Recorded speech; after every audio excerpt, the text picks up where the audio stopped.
Today is January 18th, 2026. And my guest is journalist and author Matti Friedman.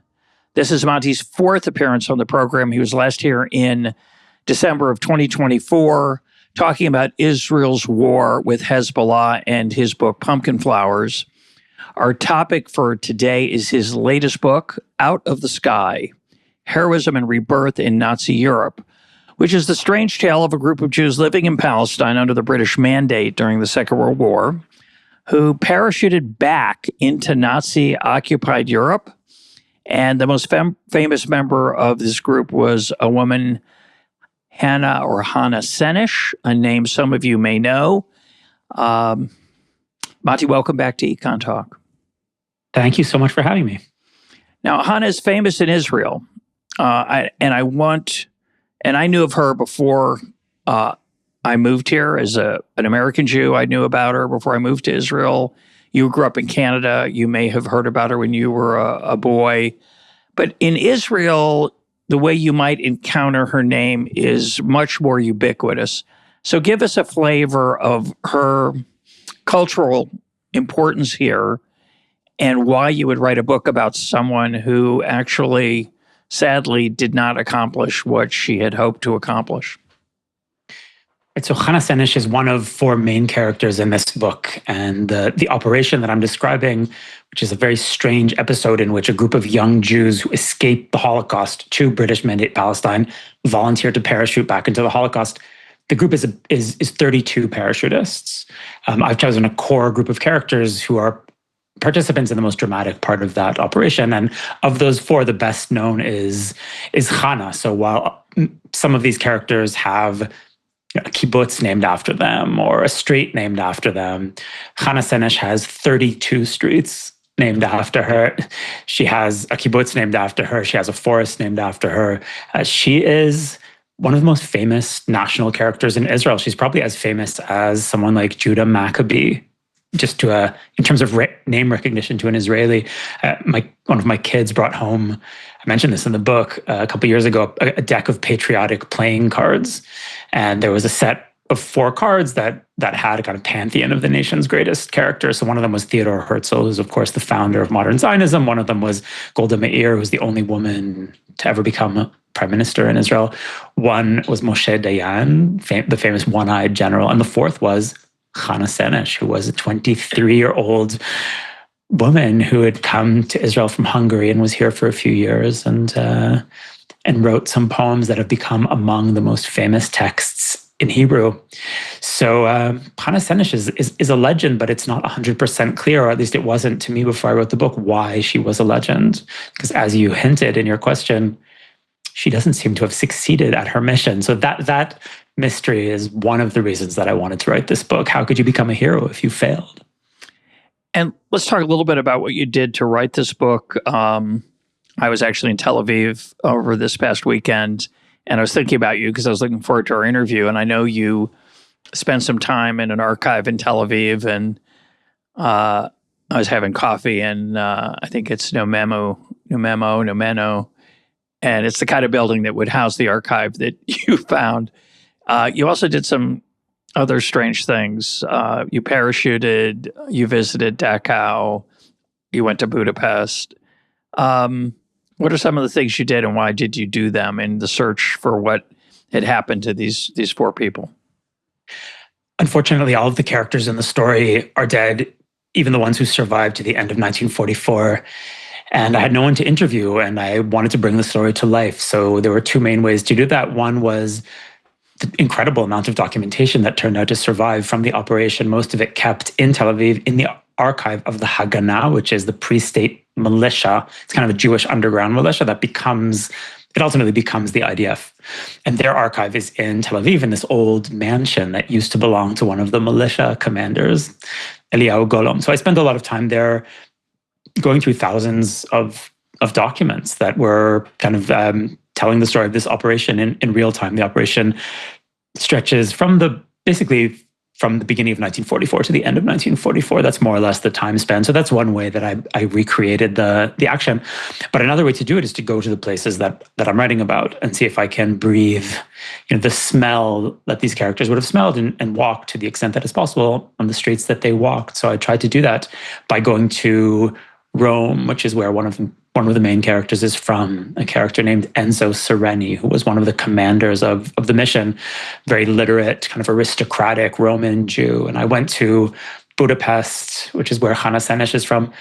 I went to Dachau, as you mentioned, because one of the characters ends up there. And maybe the funnest thing I did was to take an incredible train journey from Rome over the Alps to Munich and to Dachau, which must be one of the most beautiful train journeys in the world. Although I was retracing a train journey that one of my characters took in much darker circumstances, but it was certainly something that helped me recreate for myself the world that these characters inhabited, and then I hope to recreate it in an accurate fashion for the readers. You mentioned in passing that you had not, I think you say you did not visit a death camp until you went to Dachau. Why not? I've always had an ambivalent relationship to the Holocaust, recognizing, of course, that it is one of the most important events in Jewish history and certainly one of the most important events of the 20th century, but I never wanted to let it define my own Jewish story. I don't see my own story as being one of victimhood, and I think that in the time that we're in now, victimhood is really the currency that is exchanged in cultural discourse, and everyone wants to be a victim, and I'm not interested in that. And I think that the Zionist movement was not interested in that. And that's another reason, I think, or that's one reason that the Zionist movement always had an ambivalent relationship with the Holocaust and never quite wanted to remember it quite in the way that it happened. They wanted to remember it in a slightly different way. Holocaust Remembrance Day here is called officially the Remembrance Day for Holocaust and Heroism. And there was always an emphasis on heroic events like the Warsaw Ghetto uprising. So the Zionist movement never accepted that Jews were victims, because the whole idea of Zionism is that Jews are actors in history, that we're agents of our own fate and not victims. And I think that very much was my own mindset. So, I've never been drawn to visit Auschwitz or any of these places. In fact, I once went to Krakow, which is right next to Auschwitz, and I considered going to the camp because I was already in Krakow, and there are signs up all over Krakow advertising tours to Auschwitz, and I was really turned off by the whole thing, the idea of going to a camp that's also a tourist site. So I ended up just hanging out in a bookstore in Krakow. I found a book by Primo Levi and bought the book, and I sat in the bookstore cafe reading Primo Levi with a couple Polish Goths. That was my alternative to actually going to a Nazi death camp. I've always thought that the history of those places and the history of the Holocaust is something best pondered by the societies that perpetrated it. And I'd like to tell a different story about myself. So it turned out that when I went to Dachau, because I was researching the fate of one of my characters, of Enzo Sereni, and I wanted to see the camp, and I wanted to research in the archive that's at the camp. And I went to Dachau really unprepared for it because I was just going for technical reasons, and I was quite bowled over, as I recount in the book, just by how evil the place was. I'm not sure exactly what I was expecting, but it was probably the most evil place I've ever been. You could just feel it. It was in the air. It kind of seeped from the ground. And I'm glad I had that. I'm glad I had that chance, and I'm glad that I went when I did in my mid 40s, and not as an impressionable 16 or 17-year-old. Many Jewish teenagers get taken to these places, I think, at a time when they're not really capable of understanding what they are, or placing it in the right location in their own story about themselves and about the Jewish people. But it was one of the most powerful experiences that I had writing this book. Let's digress for a minute and talk a little bit about the Holocaust and Zionism, which you just obliquely referenced, the discomfort or lack of interest that Zionism had with the traditional historical account. And certainly as an American Jew growing up in America, this idea that the Holocaust was uncomfortable to many Israelis struck me as weird until I lived here and learned more. And Israel's treatment of Holocaust survivors is also disturbing, troubling. There was a certain disinterest, might be a little strong, but discomfort would not be incorrect. And there was So I think for people who don't live here, the self-image that Israelis want, the identity that people here want to embrace is very different. The role the Holocaust plays in that is very different than, say, as you say, in America, where the currency of victimization is often exchanged. Explain what you mean by that, and try to give listeners a feel for how the Holocaust is seen here. So the way the Holocaust is seen in Israel has really changed in the past 20 or 30 years. But traditionally, Zionism was uncomfortable with it. And they were uncomfortable with the fact, it seems ludicrous to even say this now, but this was really a prevalent way of thinking about it in the early days of Israel. They were uncomfortable with the fact that the Jews hadn't rebelled, or that they'd, the line was that Jews went like sheep to the slaughter. And that was anathema to Zionism. I mean, Zionism was all about Jewish power and, and Jewish military bravery. And the Zionists were very much concerned, but even before the founding of the state, with inculcating an ethos of military prowess. And Zionism abandons the original Jewish heroes, who are these, rabbis and scholars and timid intellectuals, and replaces them with military heroes, people like Bar Kokhba, who was the leader of a disastrous revolt against Rome in the 2nd century CE. And he'd always actually been hated by the rabbis because he very unwisely rebelled against the superpower and brought an absolute disaster on the Jewish people. But he gets reborn as an example of Jewish prowess. Or Judah Maccabee, who'd been a relatively minor character who led a successful rebellion against the Seleucid Greeks a couple centuries earlier. So Zionism is very much interested in that kind of Jew. And then there's this terrible thing in Europe, which seems to be about passive Jews just getting on trains and being shipped to their deaths. And that's not true. That's not an accurate representation of what happened. And it's actually a terrible insult, I think, to the people who went through it. But that was very much the vibe in Israel in the early years. And eventually the Holocaust is commemorated in a very Zionist way. As I mentioned, they call the Remembrance Day for the Holocaust in Remembrance Day for the Holocaust and heroism. And there was really an emphasis on people who had resisted the Nazis. And there was a lot of discomfort with those who didn't. And many Holocaust survivors who came to Israel were misunderstood at best, sometimes treated with disrespect. There was an assumption among some people that if you survived the Holocaust, you must have done something shady. So you must be crooked in some way, or you must have collaborated in some way, or you must have done something untoward in order to survive when so many other people were killed. So it takes decades for that event just to be digested by the psyche. Of course, it makes perfect sense. I mean, some things can't be understood right away. And the Holocaust is certainly an example of something that maybe can't be understood at all, certainly not within a decade or two of it happening. In the past 20 or 30 years, I think things have become much more sane, and Israelis have learned to think about it differently. But there's still an unwillingness to see ourselves as victims. We've seen it over the past 2 years or so, since October 7th, where we've had to participate in a discourse in the West where it's all about victimhood. The question is, who is the bigger victim? And the greater your victimhood, the more cultural power you have, and increasingly political power you have. So everyone wants to be a victim. And we have to play that game. So we have to kind of play up the way we were victimized on October 7th. But you can see that for a lot of Israelis, that doesn't come naturally, because the Zionist story is not about playing up your victimization. It's about being strong. And, if you're victimized, then you go and, you kick ass. You don't whine about being victimized. So there is a tension that exists to this day, which is still the one that the Zionist movement felt in the days of the Holocaust. In fact, this operation, the parachutists operation of 1944, is essentially a product of that tension.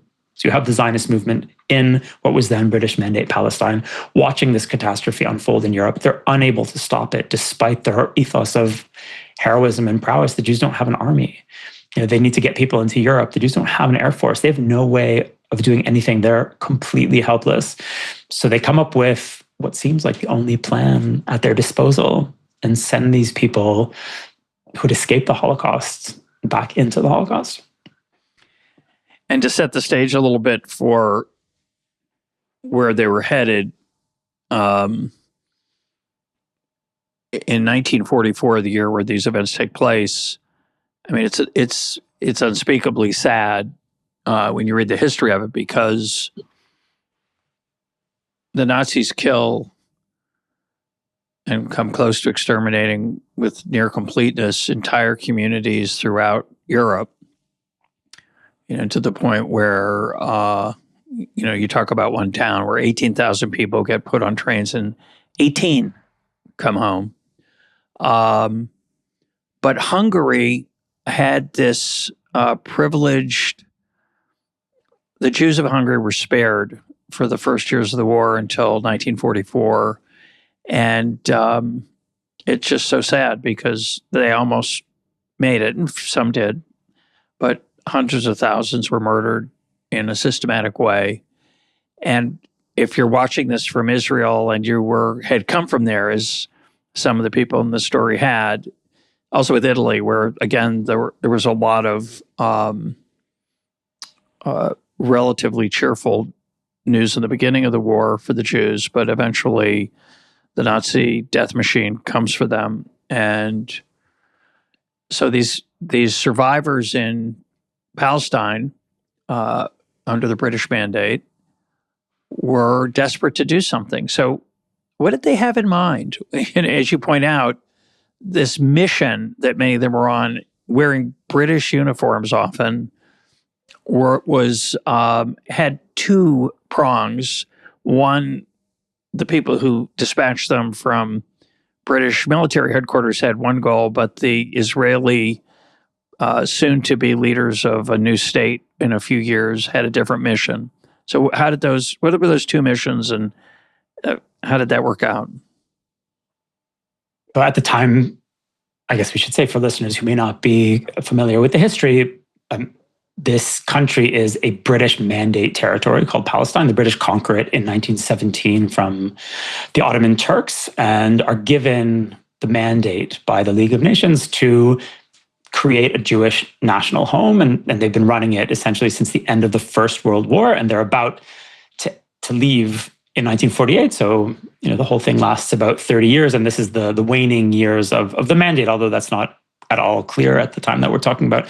This is the middle of the Second World War. So the Jews are trying to form a state in Palestine, but the ruling authority is British, and the Jews do not have a military or a government. They have a quasi governing authority that they recognize called the Jewish Agency, but it's not a real government, and they don't have any military force. And at the beginning of the war, the Jews are begging the British to allow them to form Jewish fighting units and go to Europe to fight the Nazis. And the Jews, of course, are they have good reason to want to fight the Nazis. However, they're also at odds with British authorities. So the Jews also hate the British. So they hate the British, but they hate them less than they hate the Germans. Why do they hate the British? Because the British, having promised to create a Jewish national home that will be a refuge for the Jewish people, in the 1930s, they basically slammed the door on that in order to placate Arab public opinion, which is very much opposed to Jewish immigration and opposed to the British Empire in general. And so they have their own national aspirations, which they're pressuring the British to give voice to, and absolutely not going so well for them. The British are caught between a rock and a hard place. Right, exactly. So there are two competing national movements that are, kind of alive and at odds in this place. So the British are in a bit of a pickle. What they do is they stop Jewish immigration with few exceptions, precisely at the time when it's a matter of life and death for millions of Jews, and people have nowhere to go and they can't come here. So the Jews, of course, are furious at the British about that, but they have no choice but to be on the Allied side in the war. So they're trying to get the British to allow them to form fighting battalions, and the British won't do it, because they're worried about forming military units of Jews that could, after the war, boomerang against the British. And I think that concern was quite well placed, and indeed would prove to be completely justified. So we can understand where the British are coming from, but this is intensely frustrating for the Jews. So what remains of these grandiose plans to form specifically a plan to drop a battalion of paratroopers, Jewish paratroopers, into Europe in order to lead a Jewish uprising. That was the original plan. This is whittled down by British colonial officials into a plan that will see just over 30 Jewish parachutists dropped, not as a fighting unit and not together. They'll be dropped in twos and threes, and they'll be dropped mainly by an outfit called MI9, which is now largely forgotten, but it's the arm of British military intelligence that deals with escape and evasion. So their job is to pick up downed Allied pilots or escaped POWs, people who are behind enemy lines, and get them back to Allied lines so they can be put on new airplanes and sent back into the war. So that's MI9, and it's being run out of Cairo in this part of the world by an officer named Tony Simmons, who's a very pro-Zionist officer who's been in Palestine for a while and who the Jews trust. So because of this relationship that Simmons has with the Zionist leadership, they create this plan to recruit newly arrived Jews, mainly from Central Europe, people who speak the local languages, know the territory. And these people will be recruited into the British Army. They'll be given British uniforms. They'll be given radio training and parachute training. And then they will be dropped via an Allied airbase in Italy back into Central Europe. That's what the British think they're doing. These people are meant to maintain radio contact between British military headquarters and partisan forces, resistance forces behind enemy lines. And they're supposed to help locate and rescue Allied personnel behind enemy lines. That's the British mission. As far as the Jewish leadership is concerned, and this is mainly a group of men who will ultimately be the creators of the Mossad. So in my book in English, I call them the Mossad because they're actually part of a small office that's called the Mossad L'Aliyah Bet, which means basically the Illegal Immigration Bureau. But it will eventually morph into what we now call the Mossad. So I refer to the Mossad. These are intelligence men, although of course there's no state and they don't actually belong to an official intelligence service.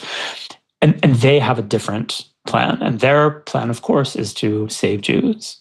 The Allied mission is secondary to them.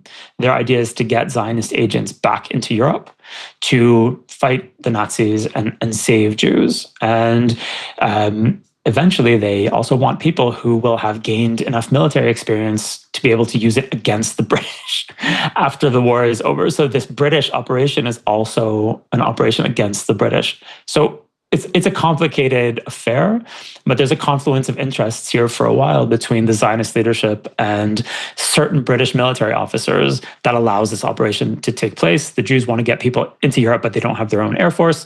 The British need agents who can fit in behind enemy lines, and they have almost no one who can do it. And they realize that the Jews in Palestine have this incredible reservoir of agents because the place is full of people who come from what are now occupied countries in Europe. So if you need someone who, can pass in Nazi-occupied France, no problem. Poland, Czechoslovakia, Romania, Hungary, the Jews have whatever you need. So those are the conditions that create this strange operation in 1944, which was at least officially a British operation run by MI9 out of Cairo. And how do we know anything about it? It's not on the surface, which is a phrase I'm going to use a lot in this rest of this conversation. On the surface, this is not even a footnote to a footnote to a footnote. It's such a minor thing. 32 people parachute into what was then, I think, sort of Czechoslovakia, but who knows what it's called really. But they're near the Hungarian border, and they, and a few other places. They don't achieve very much. Most of them die. Not all of them, but most of them are killed in the process. And how do we know anything about them? In a way, they're lost to history. One of the beautiful things about your book is you've brought them alive, which is wonderful.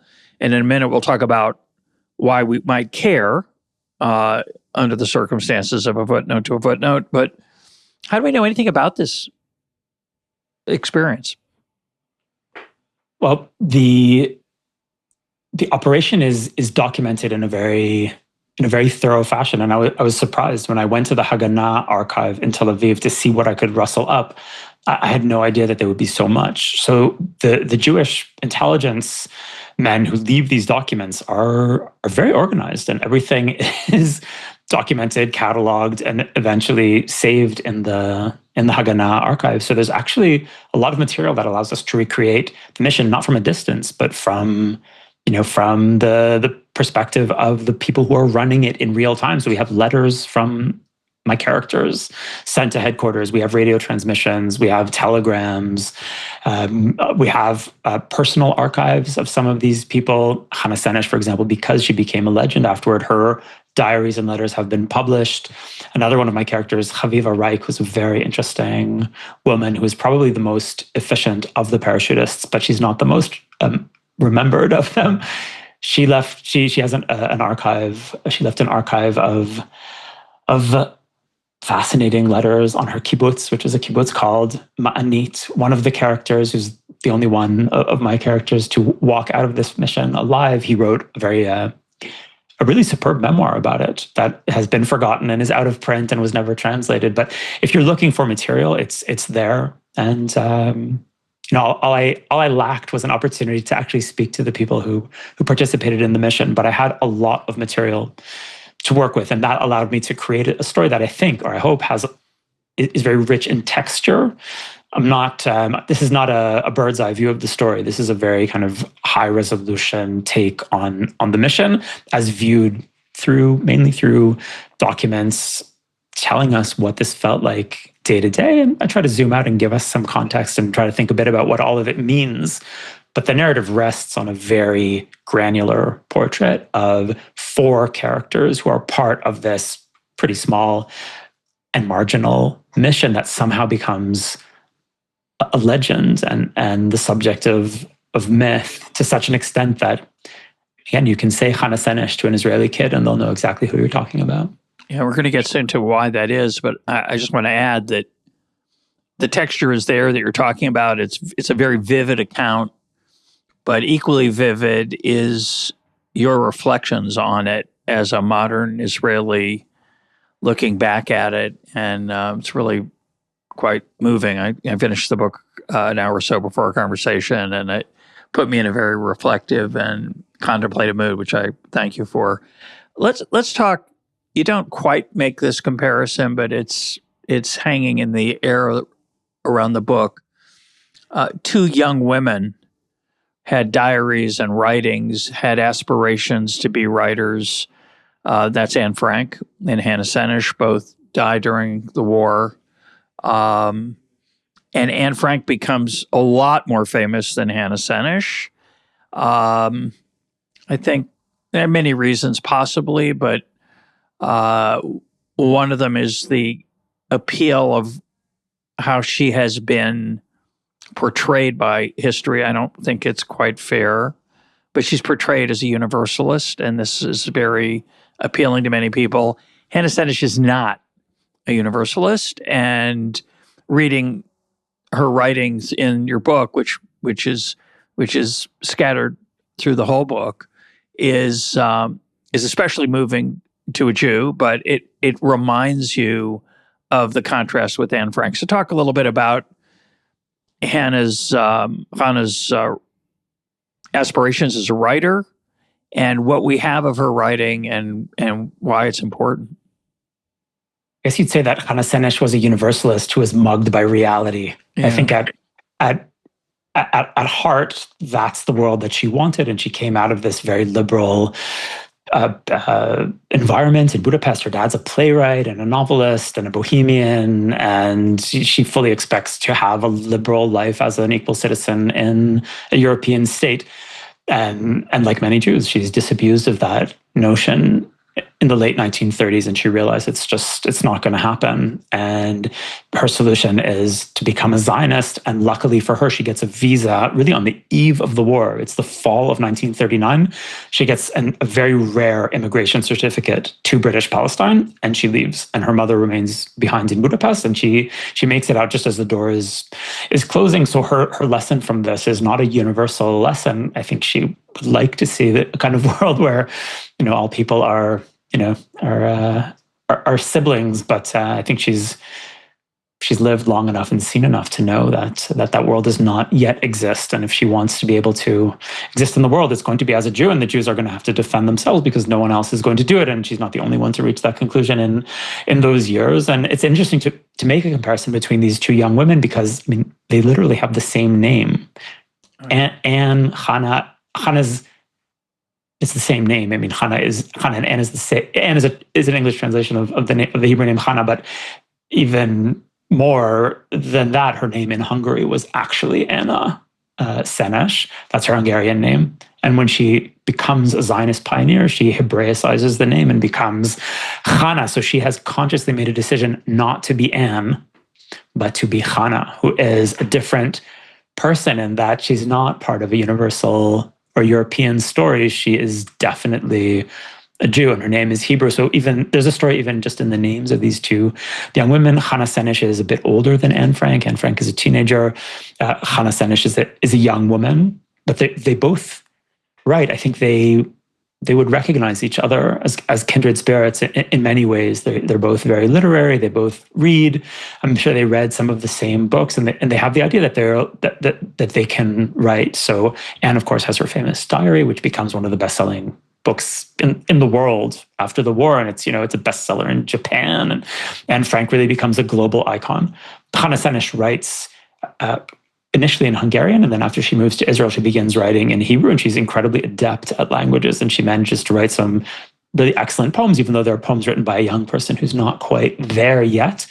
But it's quite clear when you read her early writing that had she been allowed to live past age 23, she eventually would have been probably an important writer. I think that's clear. She had incredible powers of observation. She was really skillful with language, even in a language that Hebrew, which she only spoke for 4 or 5 years. She was already writing things of worth in that language. So I think we could have seen some important literature come from Hannah Senesh's pen had she lived. And her observations about the world are cut off, of course, by her death. So she's remembered for universalist pronouncements like her famous sentence where she says that, I'm not quoting this verbatim, but she says, "Deep in my heart, I believe that, deep inside, I believe that people are good at heart." That she has that famous sentence. That's Anne Frank.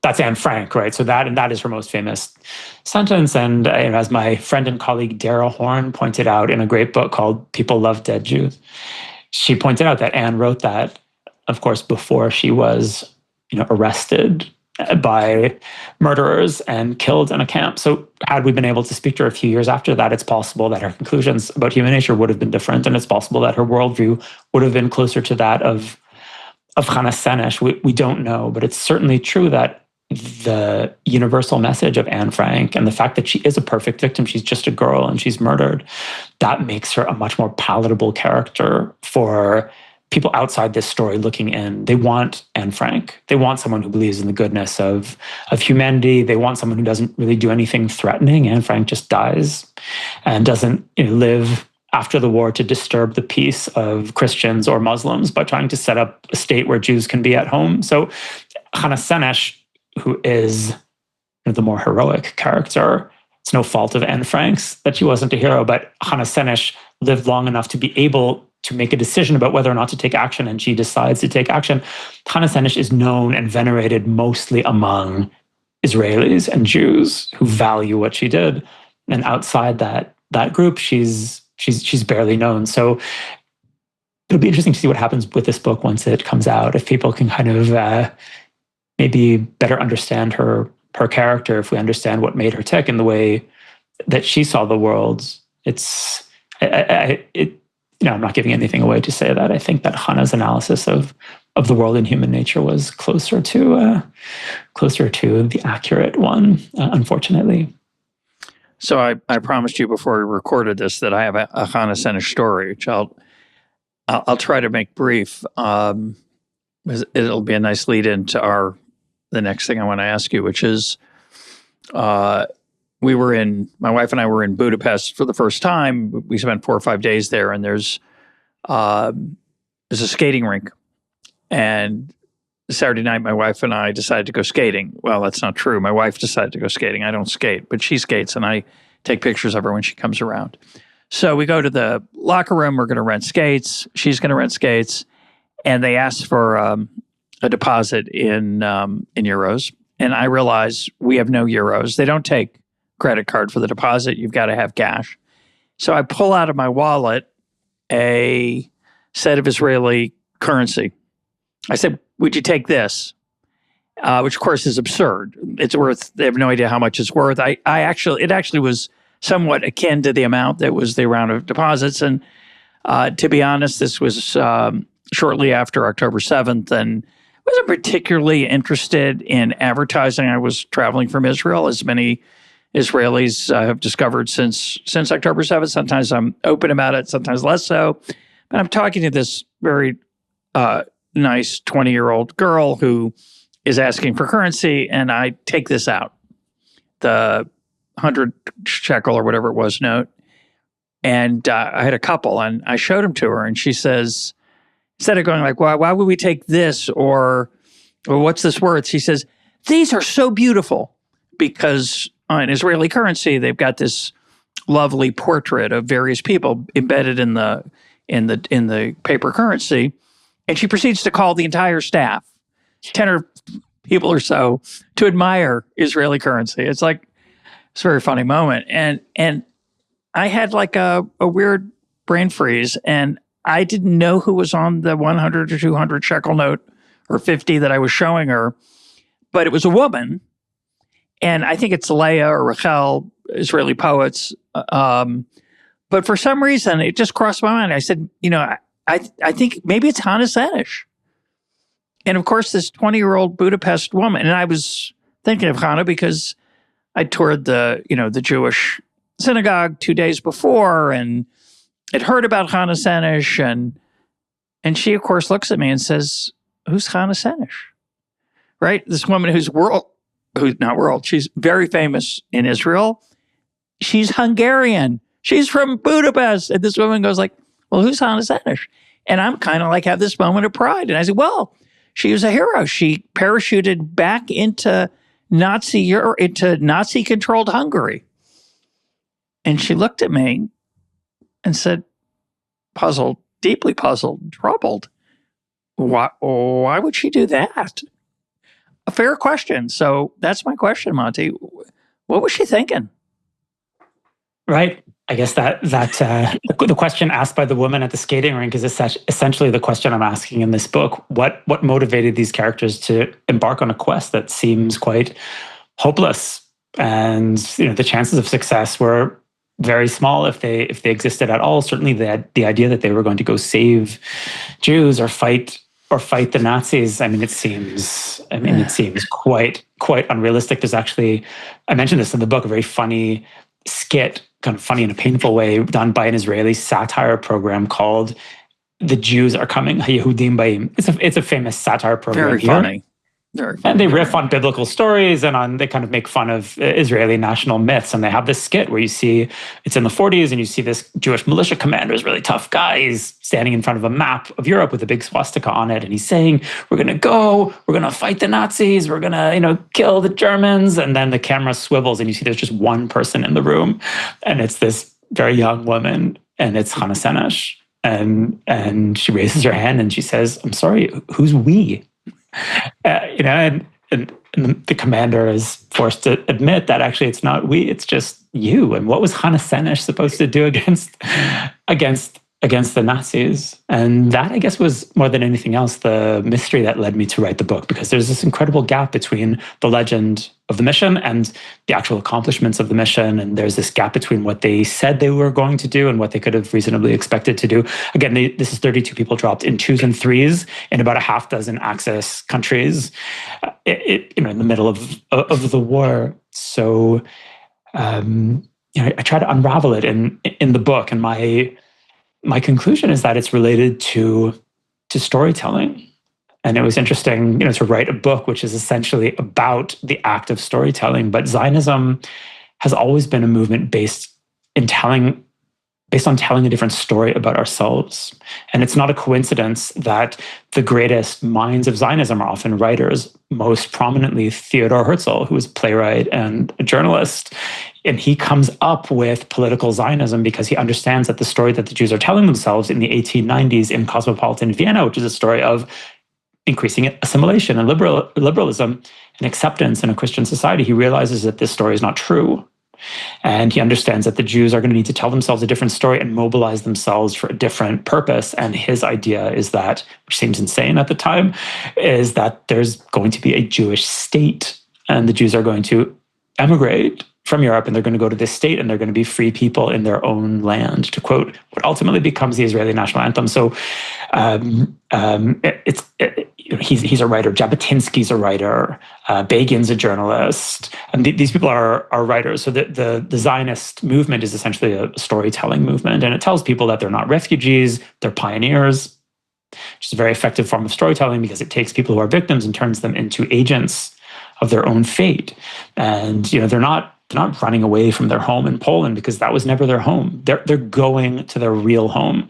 And whether or not this is real or fake is almost beside the point. It is a great story that saves the Jews in the 20th century. So there's a real connection between Zionism and the ability to tell a story. And here too, in 1944, we have an example of a mission that I think was mainly about a story. It was the Zionist movement using the story weapon. What was the idea? These people would go to Europe and they would write a different story about the Second World War. And in this story, the Jews would not be victims. They would be heroes. And they would not be miserable people in cattle cars. They would be parachutists jumping out of airplanes into occupied countries to bravely fight the Nazis. And this story would be so powerful that it would, of course, not change anything about the war, but it would change the way the war is remembered and then change the actions of people after the war. And I think that if you understand the mission in those terms, it makes sense. And it also then makes sense why the participants in the mission tended to be very literary people. Hannah Senesh is a good example, but Enzo Sereni was also a writer. He wrote a history of Italian fascism. He wrote a treatise, or he edited and wrote a treatise on Jewish-Arab coexistence under Zionist socialism, which is very interesting to read from 2026, but it made sense, I guess, at the time. It was written in the 1930s.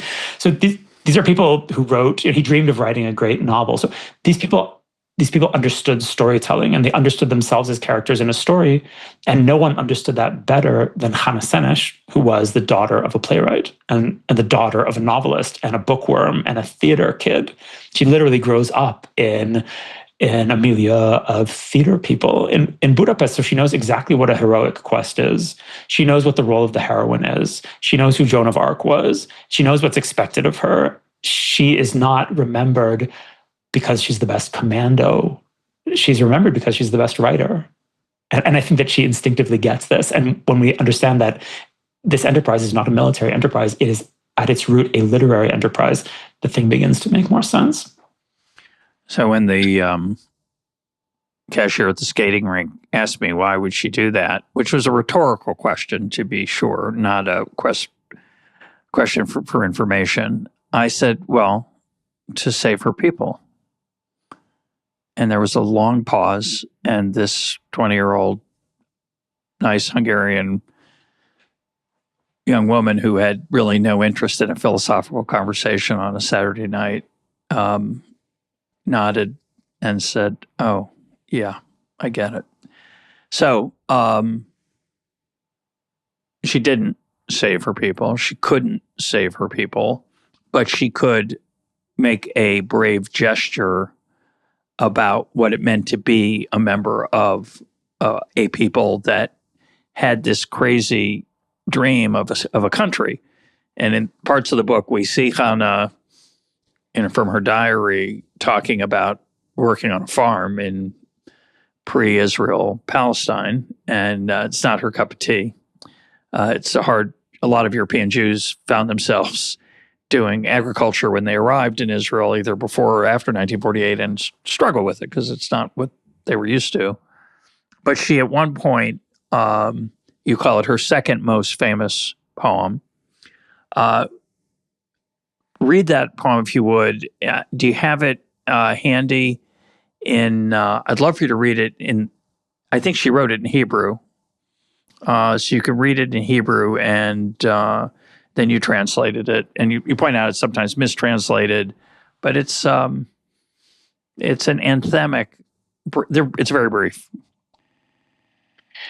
And so the poem that I refer to as Hannah's second most famous poem is called, in Hebrew, it's called Ashrei HaGafur. And there's there's a debate about how to translate that name. Most of the translations will translate that as, most of the translations you'll see in English translate it as blessed is the match. That's the most common translation of it, which in my opinion is a mistranslation of it. It's much closer to happy is the match. The word ashrei in Hebrew comes from the prayer book. It's from a prayer that we say multiple times a day, which is happy, ashrei yoshvei beitecha, happy are those who dwell in your house. So Hannah's playing on the words of a prayer, and I'll read it in Hebrew and then I'll read my own translation into English. So that in Hebrew it reads like this: ashrei hagafru שנשרף והצית להבות. אשרי הלהבה שבערה בסתרי לבבות. אשרי הלבבות שידעו לחדול בכבוד. אשרי הגפרור שנשרף והצית לבבות. So that's the poem. In my translation, which differs a bit from the most common one in English, it means something like this: happy is the match that flared and lit the flames. Happy is the flame that burned secret in the deepest hearts. Happy is the heart that knew when in honor to stop. Happy is the match that flared and lit the flames. So this is a poem that we have because of a pretty incredible series of events. Hannah is about to cross the border from Yugoslavia, where she's been with Tito's partisan army for a few months in the spring and early summer of 1944. And she's about to cross into Nazi-occupied Hungary. And she knows that she's crossing a hostile border and that there's a very good chance she's not coming back. And her comrades are actually trying to convince her not to go. They think it's too dangerous. And she is not listening to reason as they see it. And she's insisting on crossing the border. She needs to get into Hungary. She needs to complete her mission. And her mother is trapped in Budapest, literally a few streets away from the villa where Adolf Eichmann is planning the liquidation of the Jews of Hungary. So she needs to get into Hungary, and she insists on going. And as she parts from a comrade named Reuven Daphne, another one of the Jewish parachutists, in the forest near the border, she shakes his hand, and he feels that she's pressing something into his hand. And she leaves, and he sees that she's left him with a folded piece of paper. And when he unfolds the paper, he sees that she's written this poem. So in many ways, this poem is Hannah's last will and testament.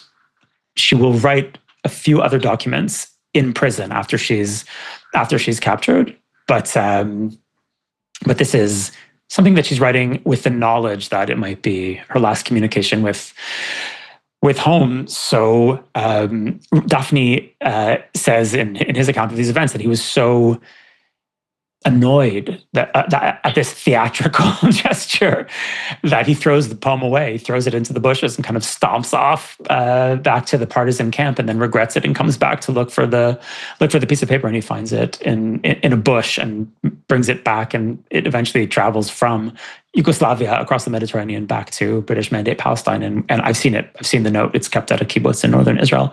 So that's how this poem makes it home. And it's a very famous poem at the time. It's printed almost immediately. It's put to music. It becomes kind of a staple of youth movement meetings and rallies. And what Hannah is saying here is something that I think is very important. That the ideological style of the poem, I think, hasn't aged well. So we kind of have to re-inhabit that world where people felt comfortable making high-minded ideological pronouncements, which is what she's doing. But it's quite clear here, I think, what she's saying. If you look at the common English translation of the poem, the first line reads, "Blessed is the match consumed in kindling flame." That's the way it's usually translated. And when I went to the Hebrew, I realized that that's a mistranslation. And in fact, that mistranslation tells us something very important about the mission, because the whole point of the first line is not that the match is consumed in kindling flame. The point is that the match lights the flame. The match is consumed after lighting the flame. And in fact, that word, I think, explains what Hannah thinks that she's doing. And it kind of explains her transformation from a young woman living, in Bohemian Budapest into a Zionist pioneer, because what differentiates Hannah Senesh from Hannah Senesh is action. She's a woman of action, and she knows the match might be consumed, but first it will light the flame that consumes the match. And that's what this poem says. So the poem has kind of been forgotten. It's much less known today than Hannah's most famous poem, which we could talk about if you want. But we will. It's still quite a famous poem in Hebrew, and it kind of falls on hard times along with all of the simple sounding ideology of early Israel. And they're eventually, of course, there's a discomfort with martyrdom, and there's a discomfort with this whole story and what it seems to mean. But if we recreate the headspace of this very young woman in the summer of 1944, I think we can understand what she's saying. She knows she's about to cross the border between life and death, and she explicitly tells us that she's happy to cross. One of my students said Israelis don't do lofty, modern Israelis, but they do have their lofty moments, and I think this poem speaks to that. What's her most famous poem, and why is it famous? Hannah's most famous poem, which is probably one of the most famous Hebrew texts in our times, is a song that is now called Eli Eli. That's the song title as it eventually becomes famous. Hannah actually gave that poem a different name. She called it The Walk to Caesarea. Halicha Caesarea. Caesarea is a Roman ruin that was not far from the kibbutz where Hannah lived, which is called Slotiam. And it's this very short poem. It's just a few lines, and she writes it in 1942. And there's no ideology in it. There's no pronouncements about anything. It's just a very personal moment on the beach, looking at the water. Seems to be during a storm. And it's discovered along with Hannah's belongings after she vanishes in Europe. And it's put to music immediately. It's put to music in 1945. And it's given this absolutely beautiful tune. And it's kind of a perfect marriage of a melody and words. The composer adds a word to the text to make it match the melody. So he repeats the first word of the poem, which is Eli, which in Hebrew means my Lord. So Hannah writes that once in her poem, and he adds another one, so it becomes Eli, Eli, in order to make it fit the scheme of the song. And that song becomes what Hannah Senesh is known for, and it's been covered hundreds and hundreds of times. As I was writing this book during the Russian invasion of Ukraine, this was a couple of years ago, I happened upon a video on YouTube of these very burly Slavic guys in camouflage uniforms singing Eli Eli, and it was a Ukrainian military choir doing a version of Eli Eli. So people who may know nothing about Israel or about Hebrew literature know this song, and anyone, any of our listeners who attended Hebrew schools or Jewish summer camps or something like that probably encountered Eli Eli. They might not know the story behind it or the woman who wrote it, but it remains one of the most famous songs in modern Hebrew. So we'll put a link up to the musical version of it, but could you recite the Hebrew and then the translation of it for our listeners? Absolutely. The original Hebrew song, which is slightly different in one word from the poem that Hannah wrote, goes like this. Eli, Eli, shelo yigamer leolam, hachol v'hayam, rishrush shel hamayim, berak hashamayim, tfilat ha'adam. That's it. That's the whole poem. And in English, it means, my Lord, may these things never end. The sand and the sea, the murmur of water, the lightning in the sky, a human prayer. That's it. It's kind of a perfect poem. And it's written by someone who writes it in Hebrew and has been speaking Hebrew at this time for 3 years. And what a funny detail that I discovered when I was looking into this, I was looking at the original copy of the poem from Hannah's notebook where she writes this poem, and there's a spelling mistake in it. She writes the word le'olam, which means in this case never. May these things never end. She writes it with she gets one of the letters wrong. Instead of the letter ayin, she writes the letter aleph, and it's a reminder. It's kind of like finding a typo in Yeats or something. It's because it's such a famous poem, or finding out that Shakespeare didn't know how to spell fish or something like that. She was a new immigrant to this country, and she was operating in a place that she didn't know very well and in a language that she had only recently learned. And that's, I think, an important insight into her character. Afterwards, she becomes kind of a legendary Israeli pioneer hero. So she gets turned into almost the ultimate pioneer. So she loves menial labor, and she's always ready, which she hated, and she is ready for sacrifice, which she was, and she is, of course, she's daughter of the nation. She's essentially Israeli, even though she never lived in a country called Israel. And when you read this poem, you remember that she was a very young woman who came from somewhere else. And the character of Hannah Senesh, the pioneer, was to a very large extent a character that she created.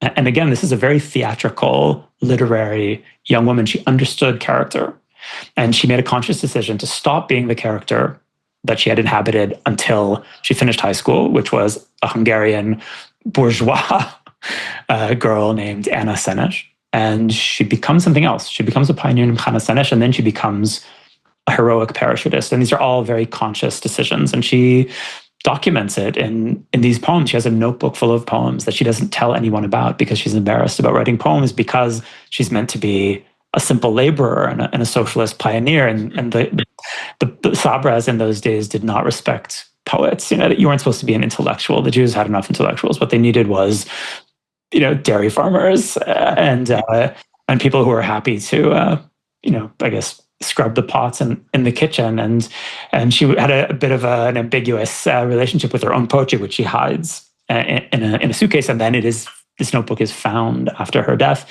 and people realize that she'd been writing quite striking poetry. And again, I don't want to oversell it. It's not the most amazing poetry ever written. And she was a very young person. And what it is really, I think Eli Eli is a wonderful poem, particularly when put together with the music. But this is poetry written by a very young person who would have been great, who could have been great. So when we read Hannah Senesh's diaries and letters and poems, and she left a lot, you see that it's potential. It's something that should have been allowed to grow into something amazing and wasn't. And that's part of the tragedy of this story.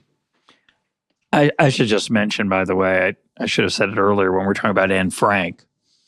Anne Frank's view of the world was very much crafted by people other than herself. The play about her and the historical image of her was, like all famous people, I suppose, was a distortion in some dimension. It was not literally who she was, but the world used her in certain ways, and people can go read about that if they want. It's an interesting story, but I just wanted to be fair to her. She was more complicated than a naive 15-year-old who said, deep down, I think all people are good at heart, or whatever is the exact thing she said in her diary. Absolutely. These people are kind of fated to be remembered as cartoons. Yeah. And the fate of the hero is essentially to be venerated to the point where you're a two-dimensional, cardboard cutout of a person. And that has definitely happened to Anne Frank. And we can see that now, as Anne Frank's memory is abused by every conceivable political movement, from left to right. And she's a symbol of, immigrants and, progressive ideology and nonconformist sexuality. She's a symbol for Palestinians, if you're on that side of things. She's a symbol of people being forced to wear masks because of COVID, if you remember that episode. So she's a symbol of, whatever you want. And it's a terrible abuse of that person who was just, she was just a little girl who was killed because she was a Jew, and she never thought anyone would read her diary, and she never asked to be famous. And there's something tragic about it, just as there's something tragic about Hannah, who, she's venerated, right? She becomes a national heroine, and she's remembered beyond anything that she could possibly have expected when she was alive. But part of that process is just this flattening of her character. And one of the great things for me about writing this book was discovering what an incredible character she really was. So I also went in with this idea that she was kind of, it's like Davy Crockett. Like, how seriously are you going to take, it's like George Washington and the cherry tree. I mean, literally, these are the things that people remember about people who are fantastically complex. And Hannah Senesh was young, so she didn't have time to be that complex, but she was an incredibly intelligent and determined woman. And when you read her letters and her diary entries, even from a very young age, you see that this is someone with very powerful powers of observation and a very skillful way of expressing herself. And to turn her into the kind of Sabra poster child actually does her an injustice, and it's better than the alternative, I guess, which is forgetting her. But one thing that I'm trying to do in this book is to rescue her and to some extent her comrades, not just from amnesia, but from mythology. Because when you realize that they're real people, they're much more impressive. The cardboard cutouts aren't impressive because they don't seem like human beings. When you understand that she was a human being and she did what she did, I think she's more of a heroine than I appreciated at the beginning of my work on this book. So there's a poignant theme in the book. I think you mentioned it explicitly. It might be in a couple sentences, but it hovers over the book for me as somebody living in post-October 7th Israel. And by post-October 7th Israel, I mean a world where Jews are hunted down and killed like animals at a music festival here, the Nova Festival on October 7th. Jews lighting a Hanukkah menorah in Australia are shot and killed inexplicably in modern times that we thought we'd never see again. And what hangs over the book that is poignant is that Herzl has a dream of a Jewish state as a way to deal with the fact that people don't seem to be able to get along with Jews. He's reacting to the pogroms of his day, where, particularly in Russia, in Eastern Europe, Jews are murdered, their houses are burned, their stores are looted. And he thinks, well, we need to try to do something about this. And he says, if we only had our own state, this would be solved. So we do get our own state, which is, as you mentioned earlier, remarkably improbable. It is an historical blip, anomaly, whatever you want to call it, that is very unexpected, would not have been predicted for a long, long time until it happens. And even after it happened, it seemed impossible. Israel was attacked immediately by its Arab neighbors. It had no real army or air force. Somehow it manages to survive that attack. Attacks that continue throughout the last 77 years. And I think there was a hope that the Jewish problem would go away. It didn't. It hasn't. And I just like to close, and I'd like to hear your reflections on that as you're writing this book. Hear these characters, Hannah and others, who are dreaming of a better world. They have their own naive idealism. It's not the same as Anne Frank's. It's a different one that, if only there were a place where Jews could be safe, there wouldn't be as much suffering in the world. They were wrong. As David Deutsch pointed out on our program, in my conversation with him, many, many Jews' lives were saved because of the establishment of the State of Israel, but it has not solved the so-called Jewish problem. It has not ended hatred of Jews. And you've been here a while, a lot longer than I have. You know how to spell the Aleph and the Ayin correctly. Many new arrivals like myself make that error all the time because they're both somewhat silent. I say somewhat because, that's a technicality we'll leave alone, but it's a common spelling error. Let's just leave it that, especially for new arrivals. So you've been here a long time. You've fought in the IDF, in the Israeli army. You've endured a lot of things I haven't had to endure here, but we both shared the last 2 years here together. What are your thoughts on what you were thinking when you wrote this book and looking at that extraordinary idealism of being the match that lights a flame that they thought was going to put an end to a bunch of really horrible things, but hasn't quite managed to? I started writing this book in one state of mind and finished writing it in a completely different state of mind. I started the research more than a year before October 7th. And when I did, I thought I was writing a book about a very distant historical episode. And suddenly the times that Hannah lived in really came to life for me. And I'm not saying that, this is the Holocaust, and I'm not comparing the darkness of these times to the darkness of her times, but it's much easier to imagine her times now than it was when I started researching this book. And I think that when I moved here from Toronto, in my case, in 1995, I really thought that I was moving from one Jewish solution to another Jewish solution. I did not feel that North American Judaism was precarious, and I thought that actually, liberal Western democracy had essentially solved the problem for people who wanted to partake in it, and that Zionism had solved the Jewish problem for people who wanted to live in a Jewish state. And this is the mid-90s, so it's a pretty optimistic time, and things seem to be going in the right direction. It's the peace process, and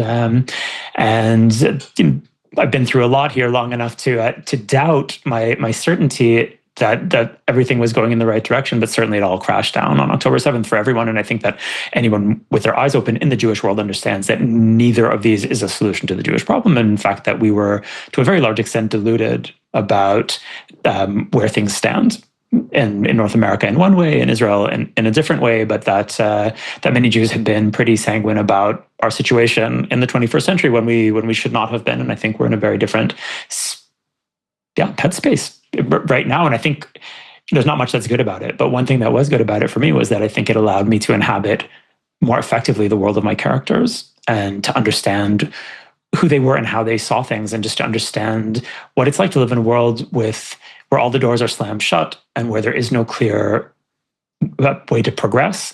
And, if we feel that way now, then, I mean, Hannah and her comrades, felt that a million times over. We have a state. They had nothing, and there was no clear path to one. And in 1944, it was the heart of darkness. There was nothing good that that seemed possible, and yet they didn't live in denial. They didn't go into their bed and pull the covers over their head, and they didn't run away, and they didn't pretend to be something else. They got on an airplane and jumped back into the fire, and they offer us a model for how to act in a time where the options are unclear. So the Zionist path is action, and that's what Hannah's saying in that poem. The match isn't consumed in the flame. The match lights the flame. So it's all about action. So in 1944, it seems that there's nothing you can do. Well, Ben-Gurion would say, we need to build another farm. We need to pave another road,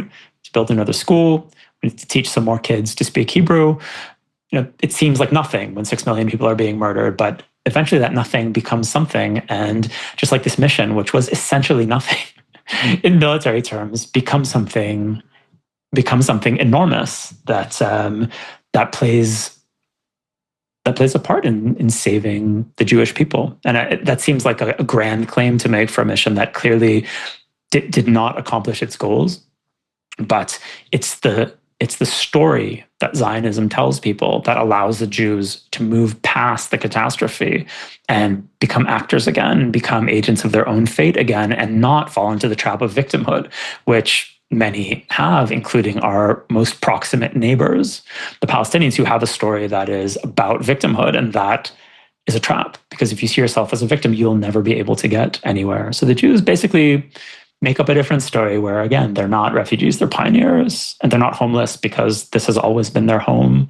And, when you run away to Israel, that's not running away. It's called aliyah, which means ascent. So there's a different way to see your situation, and stories are powerful things. And no one knows that better than the Jews, of course, who survived for 2,000 years thanks to stories. That was all they had, right? That was their only superpower. They certainly weren't, they weren't known for military prowess, and they weren't known for their architecture or their art or for statecraft. What they knew how to do was tell very powerful stories that kept this thing going through the generations. Ironically, it's a superpower that we seem to have lost to a large extent since regaining sovereignty. So it's possible that once you have the regular kind of power, you lose that old alchemy of storytelling. And, what we've seen over the past 2 years has been an abject failure of this country to tell a story that makes sense about itself and about what it's doing. And we're dealing with the consequences of that, of course. But all of these thoughts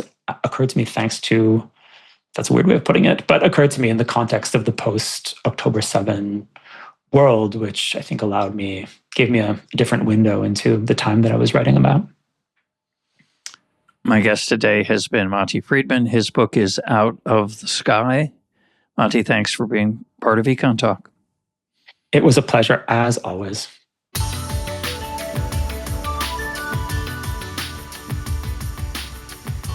This is EconTalk, part of the Library of Economics and Liberty. For more EconTalk, go to econtalk.org, where you can also comment on today's podcast and find links and readings related to today's conversation. The sound engineer for EconTalk is Rich Goyette. I'm your host, Russ Roberts. Thanks for listening. Talk to you on Monday.